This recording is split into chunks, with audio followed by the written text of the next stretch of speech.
that, not from the stands, but in the clubhouse. I mean, that's priceless to my son, you know. And my son is a superstar now. But man, I'm gonna tell y'all what, that was priceless for my son to be in that locker room. That's pretty cool stuff. That's awesome. Yeah, it is, no doubt. Awesome.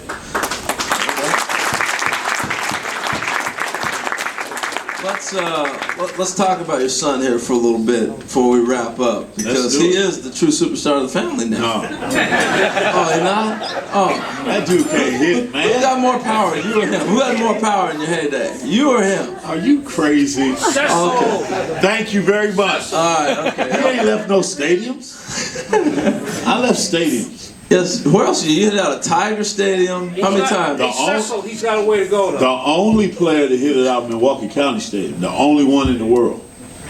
Yeah. Yeah, it went 25 miles in the back of somebody's truck.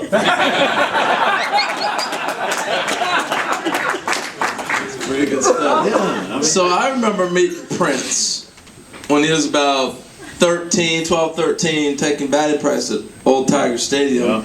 And he was hitting balls into the seats right, at Old Tiger Stadium right. when you were throwing BP and stuff. It was amazing. So let's talk about him as a young man growing up. Talk about him in the clubhouse. First thing I want to ask, how did you get the name Prince? Well, my mother. Was it my Little mother, Red Corvette? Wasn't it? My mother's father was named Paul Prince. And so I named him after my grandfather. But you know, that boy, he I mean, since he was a year old in a diaper, man, he had a baseball bat in his hand, man. I told him from that day when I first came home and that boy was in a diaper and he was hitting right-handed. I said, this boy gonna be special.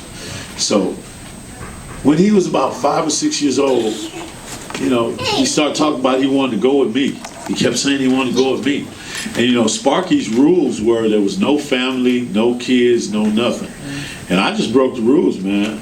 I just told Sparky, look, man, I want my kid to see what I do. I want my kid to feel it, smell it. I want him to go out there and eat some of that dirt on the infield. I want all of that. Because I just wanted that close relationship with my son. You know, a lot of my teammates, and you know this as well as I do, Harold, I mean, we get separated from our kids because our wives take over, and our wives are, you know, with the boys, with the girl. I mean, our wives are doing all the work. But I just felt that, you know, this kid right here is going to be a special kid because he enjoys the game of baseball. He watches it every night on TV. He got a bat swinging every night. Is he calling? No, that's not him.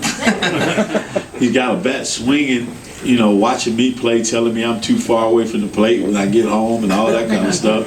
I'm going to take this boy on the ride with me. I'm going to make sure this boy enjoys what I do. And if he does enjoy what I do, I'm going to give him an opportunity to play. Now, so that first year, Prince was about 6 years old, the first time he went on the road with me. And we spent the whole summer together. You know, I had my own plane back then. And Prince and I would just fly, you know, because I couldn't get on the plane with the team. So Prince and I would fly everywhere together. I mean, we'd be in Seattle to go to New York. Me and him would beat the team there because we was in and out. But it's funny, man. In Grosse Pointe Farms, where I lived in Detroit, you know, he was 8 years old.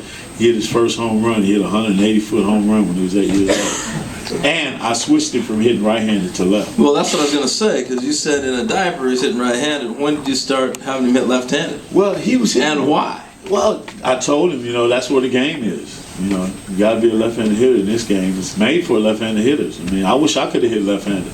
All them short porches. Yankee Stadium 302 feet away or whatever it was. Detroit got the hangar over there, you know. Right, I went up and tank there. I'm saying, so the game was built. That's great. The game was built for left-handers, and I just told him, you know, you got to turn over, man. You got to switch.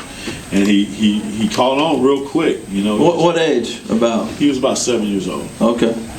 I took the bat out of the right hand, made him stand on the other side.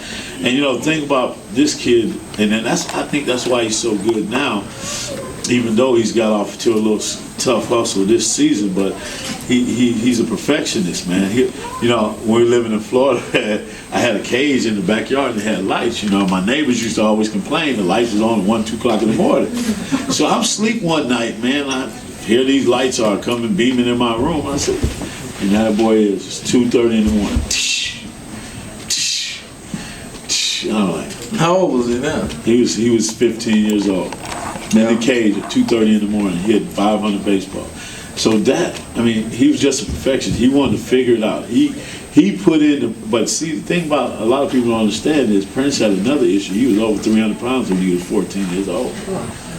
Wow. I got him a personal trainer, my personal trainer. My son came to me, matter of fact, the year that I retired, my son came to me and told me he really wanted to play baseball. So I told him, look here, man, you ain't playing baseball at 300 pounds. You ain't having it for it. I said, if you want to play baseball and if you serious, I'll get you a personal trainer, and in 2 years he'll drop 50 pounds off you and you'll be ready to play baseball. So he committed. He committed. He committed to the workouts. He had to work out 6 days a week, every week for 2 years. He did it. He bench pressed 500 pounds, leg pressed over 1,000 pounds, and ran a 6.860 for the workout for the Reds at 250 pounds. Wow. So he put in the work, and I always tell my kids, the kids I work with now in my cages and the kids that are on my team, is that you got to burn the midnight oil to play our game of baseball because it's a failure game. Baseball is a failure game. If you're 3 for 10, you're a superstar. What other business can you go 3 for 10 and be a superstar in? I said, this game, nobody has been able to master the game of baseball. Yeah, we've had great players, but nobody has been perfect. You can't be perfect in our game. It's just not going to let you do it. So you got to work it until you get to a point where you know what you're doing. And that's one thing I used to always tell Prince. I said, listen, man, in the 7th inning and later, you getting a lefty. You better hit him. Because that's what you get. Am I correct? Is that what he gets? Absolutely right. So he has come to the point where he really bears down on the left-handers, I think, sometimes more than he does the righties, because now, Harold and I was talking about it earlier, he's getting around everything. He's pulling every single ball I see him hit. But Prince's game is he got to be hitting that ball the other way. He can leave that way better than he can to right field. So I would, if I was him, I would never get away from my power, because he can go straight away. You seen that in the All-Star home run hitting contest. He won 500 feet up on the catwalk. Why would I try to pull the ball? Don't need to. When I hit 50 home runs, I had 23 home runs from center to right. I had 28 to left, 23 from center to right. That's pretty good comparison. And that's where he needs to be. He needs to get out. And then, you know, I always tell him, and I told him this a long time ago, you can't feel sorry for yourself. When things ain't going right, man, nobody care. Matter of fact, I think they wish they're going bad. Matter of fact, I know Milwaukee hoping they go bad, because what? They ain't got to pay them all that money. So you got to take it upon yourself not to feel sorry for yourself. You got to go out there and make it happen, whether it's coming in early, taking extra swings, whether it's, you know, looking at tape, whatever you got to do, Harold, you got to be able to go and figure it out, because at the end of the day, nobody cares. They don't care. So let me ask you, we'll wrap it up. I got 2 more subjects. I'm going to talk to you about, you played for Bobby Cox, Sparky Anderson, and Joe Torre. 3 pretty good names. Pretty good. Some of the greats of all time. Pretty good. So I'm going to talk to you about them in a second. First of all, we're talking hitting real quick, and then we'll wrap the hitting up, and then we'll do that, and then we'll be done. Okay.